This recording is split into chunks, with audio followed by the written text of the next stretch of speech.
Welcome to the 1 Million Years of Joy podcast.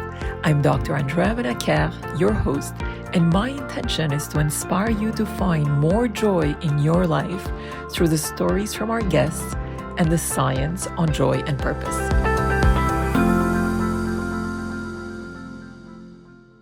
Son, welcome. It's such a pleasure to have you with us today. Yeah, likewise. I'm excited what we're about to dive into. You have been recognized by Forbes as one of the 30 under 30, and this is a remarkable accomplishment. Can you share the journey that led you to your inclusion in that list and the key lessons that you have learned along the way? To set a little bit of background, so I am a second-time startup founder. I was recognized in the Forbes list before my current startup. And in the last startup, I co-founded a sneaker company where we make shoes out of recycled coffee and recycled plastic. And I ran the company as the CMO and the CTO of the company. Marketing and branding has been something that I'm like deeply passionate about. So super curious about and I wanted to know everything about it, and I wanted to execute the things I would learn. Yeah, I worked hard, and especially working on first in the world shoes made out of coffee was challenging enough. It required a lot of creative juice, and I got also amazing people around me that helped me execute it. My strategy, incredible people to even add up on the things that I don't have. And we did a Kickstarter. We launched the brand with a Kickstarter campaign, and I think in a little bit over a month, we raised that Kickstarter campaign did over 500,000 euros in crowdfunding pledge, and yeah, that was huge coming from a brand from Finland. Can you take us to the origins of the idea of creating the world's first coffee sneaker company? When we first started the company, my co-founder and I wanted to do a sustainable shoe brand. We in the beginning we made a lot of researches, and our business plan back then was different. We didn't hit the market, hit in the sweet spot right away, but in fact we work on some other ideas, which is shoes made out of organic cotton, and we work on that idea for 6 months on our own money, and we barely get any attention from it. But even though it doesn't move anywhere, doesn't go anywhere, we keep researching all the materials that is available in the market, sustainable materials, and we found that hey, you actually can make yarn from recycled coffee and recycled plastic, and nobody have even thought about trying it on fabric for shoes. We were the first to try, and it works out amazingly. We're able to find a factory partner to make the first batch of the shoes come true. And when we have the material, we thought about, okay, we have something special. Let's actually create a new shoe. Let's create a new brand. Let's actually make something different here, like very, very different that the world has never seen. And that was how it started. Can you tell Yeah. us more about this new venture and the inspiration that allowed you to move forward? Definitely, definitely. So during my last business, when I was running my own e-commerce shop, my Shopify store, I realized that there was a deal that I really want to make to my customer, which is anybody who buy a second pair, they would get a discount, like a 10% discount. They could buy the pair for their friends, for their partners, for the family members, as simple as that. But there's no extension, there's no app, there's no plugin that allows me to do that with just one or two clicks. Luckily, I had a background of develop coding, so I could build that extension myself, and it works out really well for me in terms of revenue. And even until now, there's no solutions like that. This kind of offer is called an upselling offer, and you actually see it everywhere in the mall. You see, like when you buy some jeans, for example, you will see offer like, hey, buy a second pair of jean and we'll give you 50% off, or like buy two get one free. Those upselling practice have been used everywhere in retail stores, but not online stores. And like there's a little millions of online stores who lack this support, and I feel like this is like truly an opportunity, so I can truly make an extension that allow all of the Shopify stores in the world, they can create this sort of upsells and help them increase their revenue. That's awesome. So, where exactly are you in terms of the evolution and the offer as of today? So I've been working on this business for almost a year now, and we just finished. We had a prototype already. We had an MVP where we already helped 50 plus, like more than 50 stores in the US that increased their revenue, and probably would sum up into like a half a million in upsell sales in combined from all of these stores in the past 3 to 4 months. Now we are releasing like a complete version where people, like more and more people, can just use this extension by themselves, because this is actually pretty difficult to solve by a single person. Usually how it was done is that it was taken care of by our team, but now the software is ready to be used by everybody by themselves. So you're essentially building a new brand with this new Hmm. venture. What are some Hmm. of the core dimensions or elements that you believe are essential in building a strong brand in the digital landscape? So in my second business here, I try to nail down a few things. Number one is the problem that I'm trying to solve. So it has to be a big problem. It has to be something that haven't been solved before, and it prevents customers from achieving the revenue or the success that they're supposed to have. Right? It has to be a big problem that people are willing to pay for a solution. Mhm. So that's number one. Number two is to have a good offer, which is a solution that people liked. It takes them effortless to use it and then solve that problem. It takes them very little time, a few clicks, a few minutes. It needs to be exact, and they are able to see a result, an improvement in their own statistics in the shortest time possible, preferably in 2 or 3 days. Those are the two things I tried to nail down. Did a lot of tests. I validate a lot of different business model and different offers. A lot of them failed. But once it's solid, it is something that is so brainless, that is so too stupid to say no to, then I have a really solid business model and really solid offer. And everything I built in terms of company, in terms of development, in terms of people, surrounds that offer. That offer is the number one thing that would drive the business. Even it makes everything else easy. It makes fundraising easy. It makes marketing easy. It makes sales easy. Everything else just easy when you have a good offer. And looking forward, as you're at the beginning of this beautiful journey for your new company, where do you aspire your company to be at in 5 or 10 years from now? To be honest, I don't know what would that look like. I know that my final goal is that over a million of Shopify stores can use this technology, and they can see immediate results just a few days after using it. And anything else, I couldn't imagine. I couldn't focus on anything else. That's my only goal. Yeah. So, talking about goals and how that marries basically with your professional aspirations, what are your biggest sources of joy in your life today? My biggest source of joy is probably customers see how much of their life get easier with my support and my software. It's not just software, but I'm very close to all of my customers, for the reason being that I used to be a store owner myself, and I understand that they struggles and they have to suffer a lot of problems in their daily lives, especially as a store owners, and not just like a C level or like on a lower level. But if they're store owners, it's really stressful. And my source of joy is that I know the fact that their life just got a little bit easier thanks to the work I've done. And when you're not juggling professional priorities, what are your sources of joy in your free? My source of joy outside of work is my family. Yeah. I talk to my parents, not every day, especially when you live abroad, but I talk to my parents weekly. We have a weekly meeting with me and my parents every Sunday afternoon. We meet up for 1 hour. After 1 hour, we have nothing else to talk about. But my source of joy is that knowing that they're doing well over there and they're just healthy, as long as they're not sick. That's my source of joy. It's as simple as that.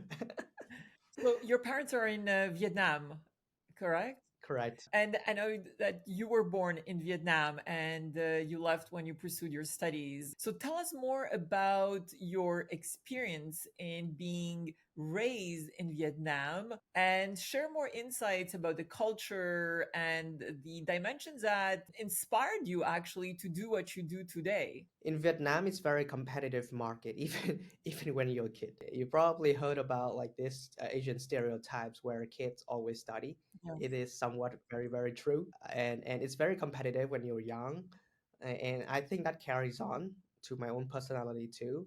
It transform. It's less about competitiveness in work life, but it's more about perseverance and hard working. I do appreciate that from the fact that I was raised in Vietnam and especially raised in my family household. Work hard and not getting defeated by hard problems. Always try to find solutions and never give up.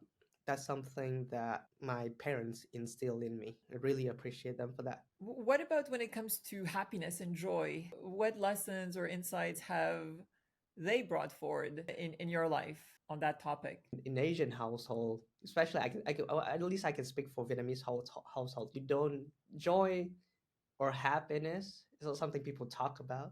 Like the one funny thing is that people don't, even parents to their kids, and even from the kids to their parents, they don't say they love each other. Not as like the Western culture, but deep down inside, they do. It's just harder for them to speak it out.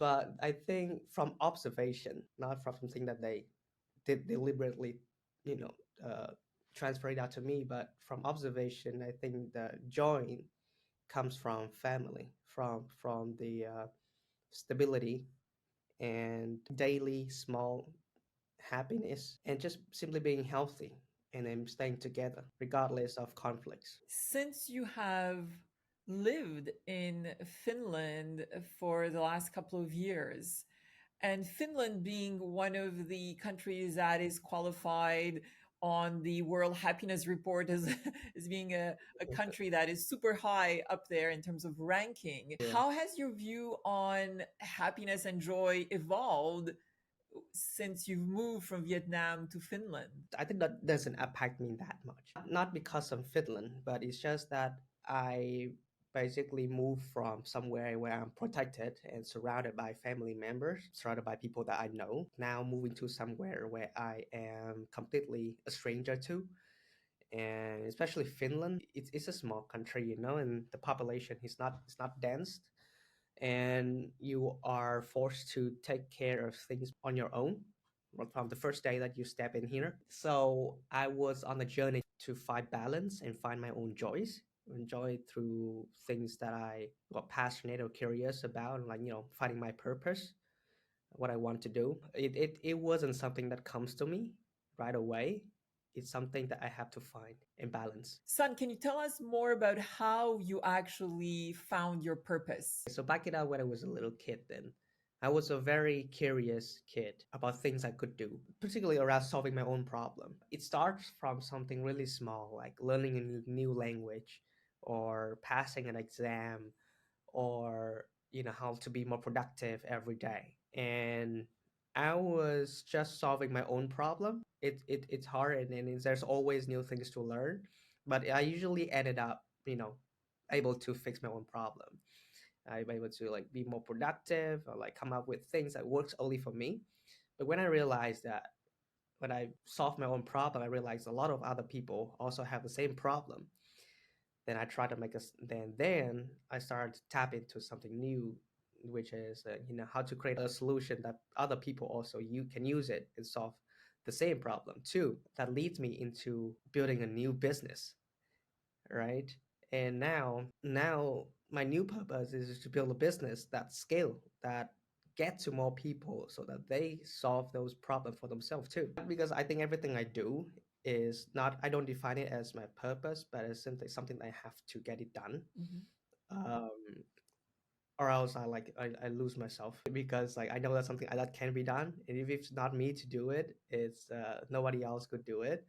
And I know that the things that I work on, a lot of people are having these issues, but without me building the best business model, and then I know how to run a business, the solution would never get to these people. So I think my purpose is that now I want to like impact people. I want to impact businesses, and I have to do everything I need to do that. Let us at least try to aim for everybody in the world. So let's talk about hacking productivity from everything that you have shared, whether it was from when you were younger or even building your current business. It seems to be an important topic. Can you share with us your favorite productivity tips or life hacks that have helped you tremendously until now? I have one on top of my mind right now, which is always have a small notebook with you everywhere. So the reason is have to be very particular though. This is something I'm really passionate about. So get ready. Uh, so I am the tech savvy. I'm probably one of the most tech savvy people in the world, person in the world, right? I know everything that I can do with the laptop. I can schedule. I can make to dos on my laptop. I know all of the shortcuts on with my laptop.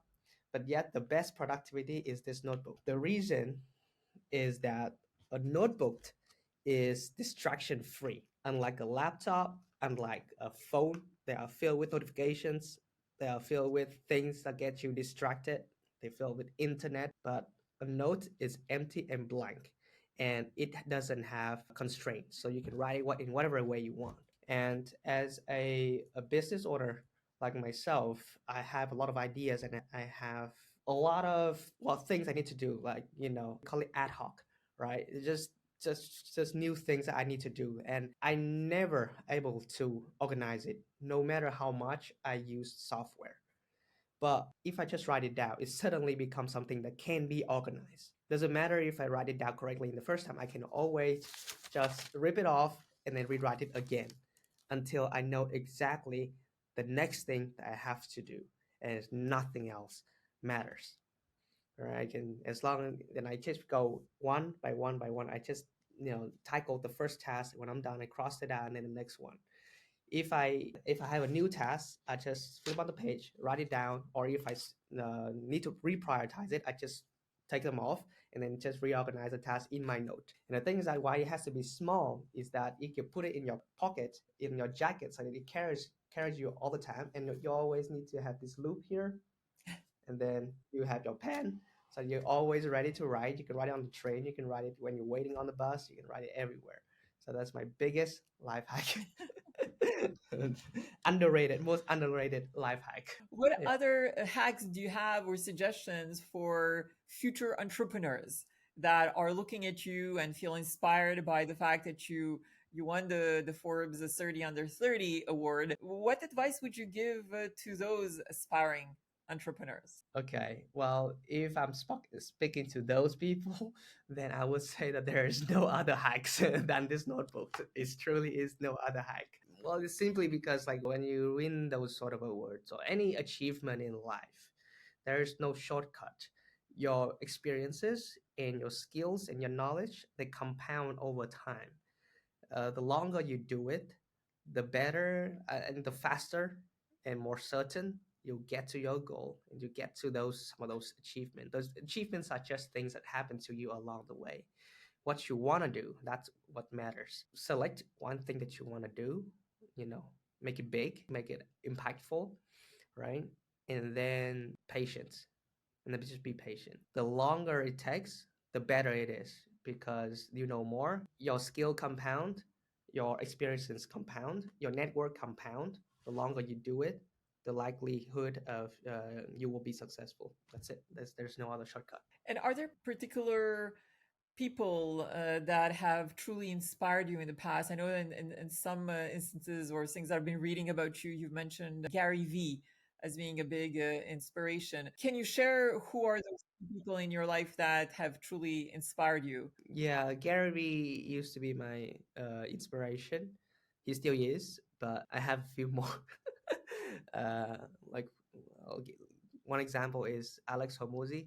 I think every entrepreneur or any business owners would at least heard about Alex Hormozy, right? He's a serial entrepreneur. He now own a company called acquisition.com, and those revenues already passed 200 million or something. And the reason he's my inspiration, because he teaches everything that he knows for free, and his business thesis is that make businesses a lot simpler. no matter how hard the problem, make it understandable by a kid, make it understandable by everyone. And he just happened to inspire so many because everything that he teach is so practical and it is so effective. It is so simple to understand and it's simple to execute, and he just happened to be inspirational. The reason why he's my inspiration because first of all he teach me a lot, and a lot of things what I do in business, I learn a lot from him. And the second thing is that he made me realize that to run a business, you need to be a teacher too. You need to break hard problems into really simple to solve problems, many simples to solve problems, and make it executable, make it tackle. And that's a new aspect that I didn't learn from anyone else, only particularly from him. Are there specific practices that you pursue every day to really allow you to find joy in this realm of intensity that is associated with building your organization? One thing I know, to run a company and to scale a company, you need people. No matter how talented I am, I cannot run a company.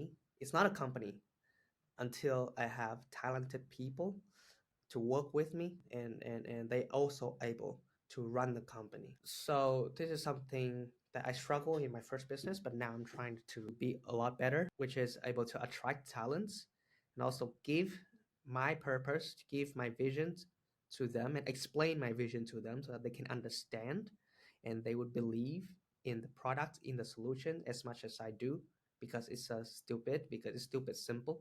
That's what I'm trying to do, is make my vision stupid simple and treat them right. I want to pay them right too. The mission is the pillar, but the people are the cement. If they are stay strong together, if they are talented people, they believe in the company mission, believe in the vision, then I feel like we can conquer the world. And any final words that you have for creating a happier and more joyful world filled with innovation, with entrepreneurship? What advice would you give to anyone coming out of university today to pursue their passions and have a positive impact on the world while also experiencing joy on a daily basis? I would phrase it. Not phrase it, but I would challenge that a little bit. Is that I don't think anybody should become an entrepreneur Mhm. if they don't feel like it. I think that joy doesn't have to come from entrepreneurship. Joy is the simple thing that we do every day. That's joy. As long as it has a purpose, but you don't need entrepreneurship to have a purpose. Everyday job is meaningful as long as they're passionate about it. If they find a good boss, if they find a good company, and they feel like they belong, that's already enough, right? It's already enough. But of course, like for a few people, they realize that, hey, there's a problem and there's a lot of people that need a solution right now. Then yes, those people probably need to be entrepreneurs because the people need them to solve these problems. So I would say that as long as you know what you want, it doesn't have to be an entrepreneur. It can be a job. It can be anything. Can be also something that maybe not a job, something that doesn't generate money, but as long as it has a purpose, you put your effort in it, you study, you better yourself every day, and you're satisfied by the end of the day. And I think that's already enough. Closing off, the final question: what is one thing that very few people know about you that you may wish to share with our audience? That I sleep a lot, more than people think. uh, yeah, it's funny because even when I doing two jobs at a time, like there was a period where I was working a full-time job and I still run a company on the side. People still think, oh, this guy probably doesn't sleep, but no, I actually do sleep a lot. Sleep is important. I need sleep, and actually really bad at waking up on time, like waking up to my alarm clock. I always hit the snooze button, but I try to be really productive when I'm awake. All right. Well, on that note, thank you so much, Son, for your time. Really appreciate everything you have shared, and I wish you immense success with your new business venture. Thank you so much, and the same toast to you.